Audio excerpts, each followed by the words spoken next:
Hi friends, I have 2 recommendations for you today before we get started. If you're a Magic the Gathering nerd, and you want to play with more than one other person, like you can only play one on Arena, then you can download Tabletop Simulator on Steam and you can play with up to 7 of your friends. So far that I've found anyway. I don't know why you would want to play with more. That would be ridiculous. Already having 8 people playing is going to be really hard to keep up with in my opinion, but it is available to you if you would like. And my second recommendation is a movie called The Appendage on, I think, Hulu. When you start the movie, you're going to be like, what am I watching? And by the time you end the movie, if you've ever struggled with inner turmoil, you're going to be like, oh, all right. Gotcha.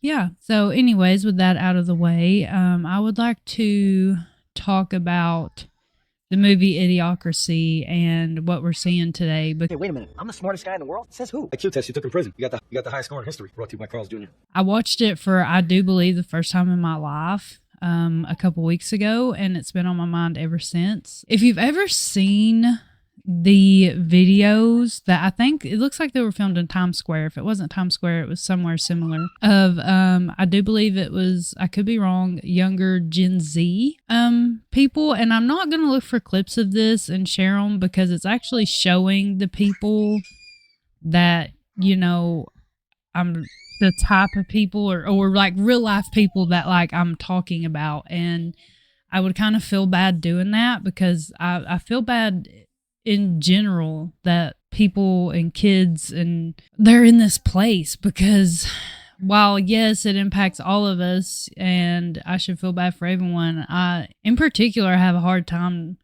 not having empathy for people who just don't get things. Sorry, real quick. In the type of videos I'm talking about here, they're asking these people questions and they're basic questions and they cannot answer them. It's basic math or geography questions that everyone should know.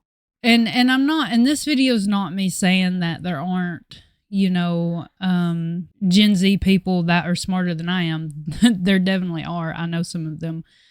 And it's also not saying that there aren't people my age or above that don't know things. They just don't know things. There are, but we appear to be having an epidemic with the people who, in particularly, are still in school, which should mean that they should be retaining a lot of things now that a lot of us have forgotten. In my opinion, that should kind of be how it is. And so, you know, it's really weird because I remember like a decade ago thinking, you know, some of the Gen Z that I know now that I'm like, yeah, they're smarter than I am. I remember realizing that they were so smart like a decade ago and being like, okay, this is the way it should be. They should be, you know, better than those that came before them, you know, and a lot of them were. And I was very impressed. And then I found those videos and I'm like, okay, what's happening? Because I'm also seeing the videos of teachers talking about what's going on in school nowadays. And it's pretty scary. And after watching Idiocracy, I'm like, was that a premonition? Is this happening? I know it's not going to be a premonition in the way of they absolutely knew this was going to happen, but it does seem like we're headed down that road. And it's scary because what would that mean the future looked like? Are we going to be missing a whole generation of doctors and nurses and scientists and engineers? And obviously I'm not the best or the smartest person to be talking about this, but it's just something I've been thinking about and that worries me, especially having a child of my own. They're saying things like, why do I need to learn this or know how to do this when there's AI or when I can just look it up? As one of the 4th and 5th graders that I was teaching the other day asked me, why do I need to know any of this if a computer or AI can do it for me? A little girl didn't want to learn how to read because why would she need to when she could have the computer read it to her?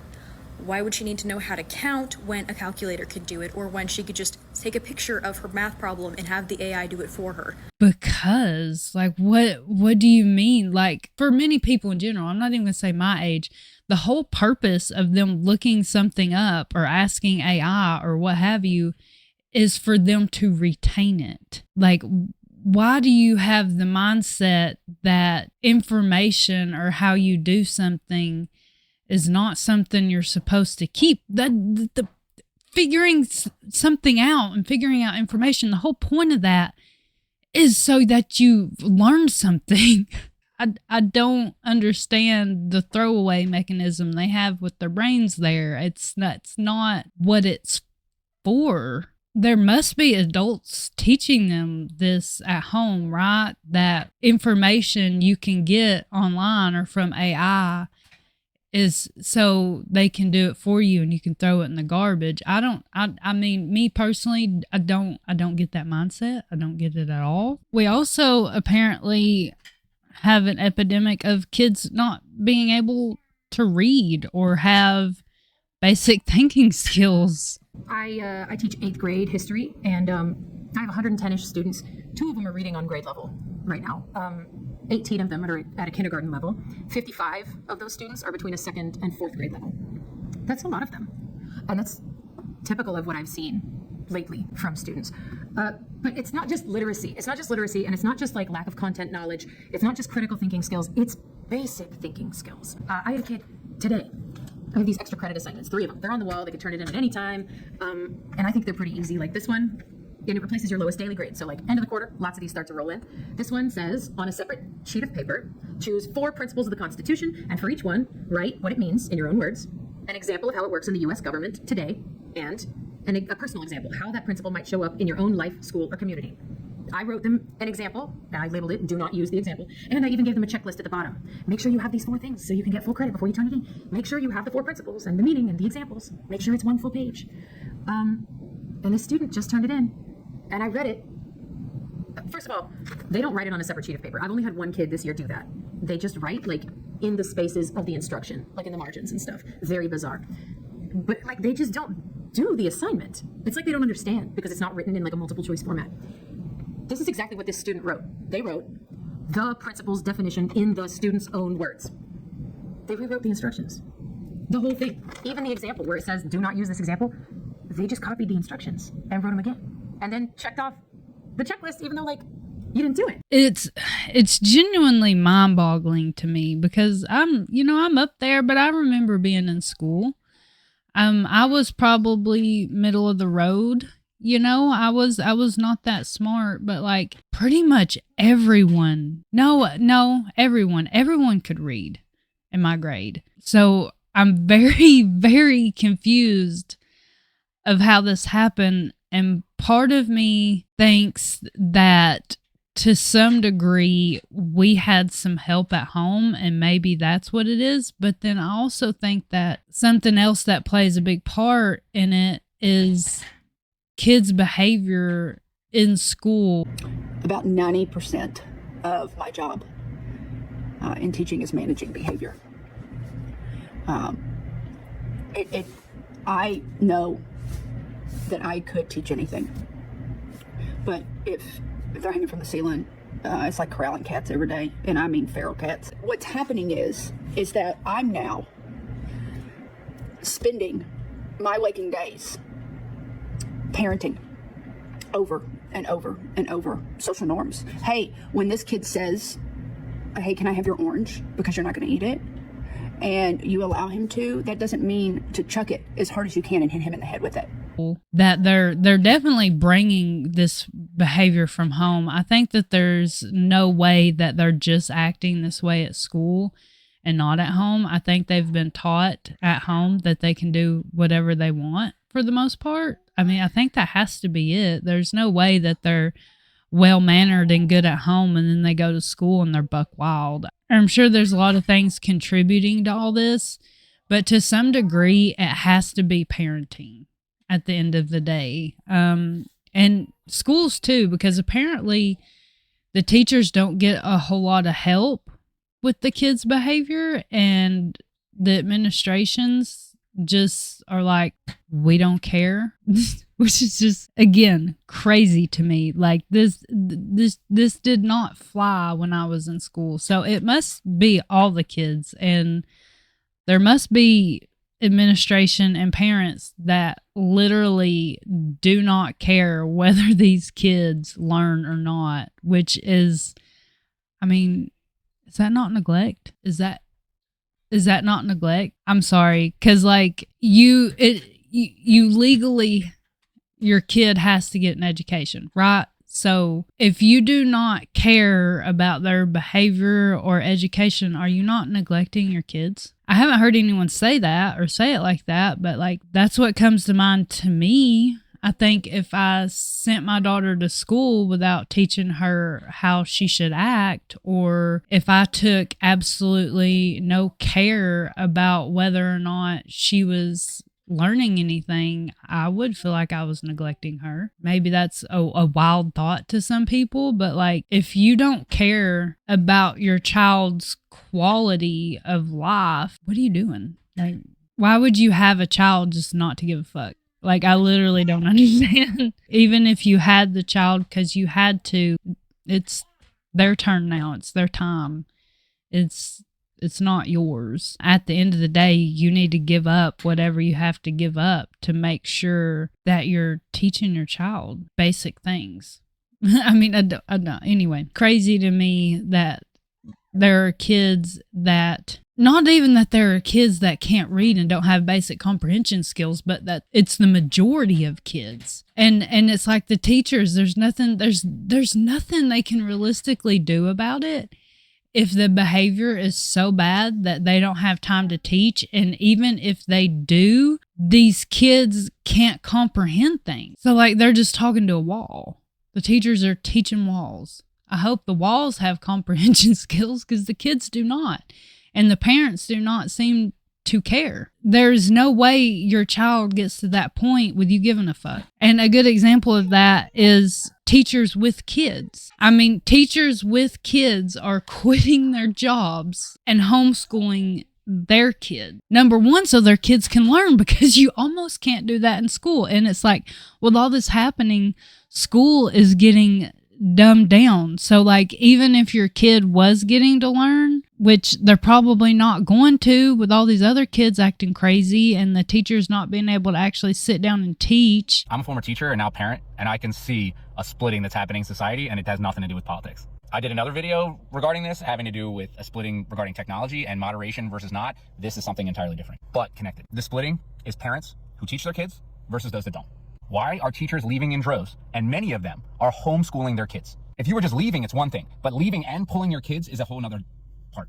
And from a general sense, we have dumbed down schools. We're eliminating gifted classes, and just the class structure itself has changed. So what an honor student looks like today is not what it looked like 20 years ago. And the bottom, which used to be a baseline of had some semblance of knowledge and intellect, is now unable to read, unable to write, unable to think. And the school systems are passing these kids along regardless of that. Now, what teachers see is the dumbing down of society, the bringing everyone down.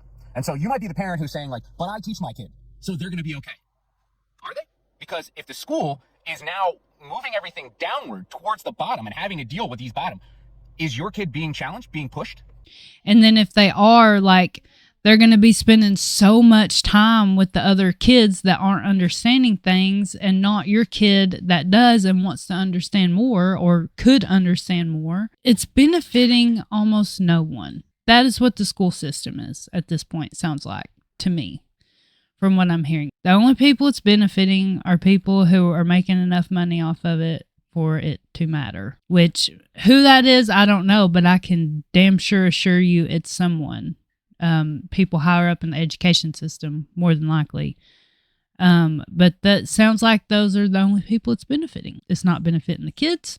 It's not benefiting the teachers. If they're not learning basic skills, why have it anymore? I mean, like, it sounds like the education system is, and not the teachers, I'm not blaming the teachers, but the whole rest of the system, it sounds like it is making itself a useless endeavor. Is the education system, conspiracy theory, is the education system eating itself alive so that we do not get education anymore. We love the uneducated, right? Is that the plan? Is that look crazy? No, it's not. I don't think it's a plan. I think it's just a big recipe with all these little parts that are creating a disaster, but they're all just little disasters on their own, creating one big disaster, which is education right now. But it's like, if the kids' behavior is so bad that they can't teach and the kids can't read or comprehend, I mean,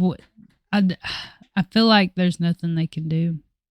I know that sounds really sad and that sounds really bad, but like it would have to be a community effort at this point. I guess we can hope that they get older and they get more serious about wanting to know things, because I can say for me personally, education was wasted on my youth. As soon as I hit maybe 24, 25, I loved to learn things. I absolutely loved it. If I had got to learn a lot of the things at that age that they had been trying to teach me in high school, I would have retained a lot more of it. So I guess the hope is at this point is that these kids get older and they care more about retaining information and knowing things and understanding things and critical thinking skills, because it just doesn't sound like there's anything we can do about it right now. If you're a parent and you're watching this, teach your kids some shit. Behaviorally, ABCs, I don't know. Teach them something.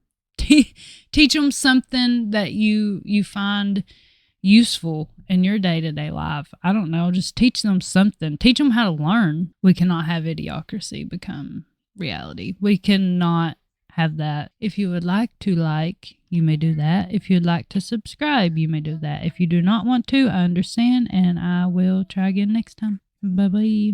Honestly, please let me know how you're feeling about all this. It's not really something I see in my day-to-day life yet, so I just wonder if other people are.